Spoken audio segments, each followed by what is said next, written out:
Okay, because of our time, let me go straight. You see, I want us to know that for every child of God, there is a purpose. Every one of us on earth have a purpose to fulfill. That purpose was not and will never be promised by God to be free of challenges. So, all you are calling the work of the enemy is God's strategy to help you fulfill that assignment. But the point is that most times our mindset gives us problem in that particular job. Coming to Judas' case soon. In other words, the Bible never promised you that journey God has given you to go through will not have giants on the way. Nowhere. So all those work of the enemy is God's way to help you to get better. Challenges make us better. Increases our faith, especially when we overcome them. Look at the children of Israel. They had two ways through which they can get to the promised land. The one easy way they will go through and they will reach there quicker. God said no. Go through the hard way. What was God's plan? He said if they follow that easy way, once they meet any problem, they run back. So they will not fulfill their destiny. That is still the same pattern with us today. We don't want those challenges, but we want to be great people of God. We want to excel in life. It doesn't work that way.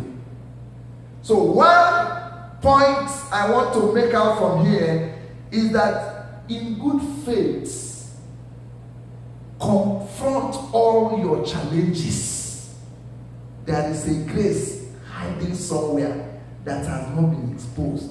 But that problem, when you confront it, it will expose that grace to overcome. That's one. Two, you cannot separate the work of the enemy from your journey in life.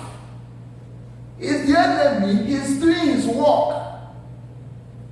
So he must keep working. But God has never told you that he has permitted the enemy to end your life. God has never said it, and it will never happen. The people the enemy usually end their life are people who fall out from God. Out of the pressure of what they are now passing through, they go away from God. They accuse God self, join the devil and say, why did God allow this if I'm serving him? All those things. Those are the things the enemy, the pressure the enemy wants to create in us to weaken our defenses that is from God. So let's not forget that. Now coming to Judas. Judas' sin was not that he betrayed Jesus. So, yes. No sin he committed in betraying Jesus. Because, he did not come. Are you looking at me? I'm not speaking Greek, I'm speaking English. What he did in betraying Jesus was not what took him to hell. What took him to hell was killing himself.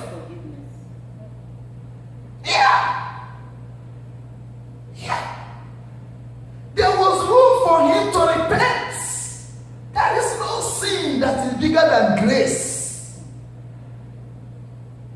He had plenty of days to have repented.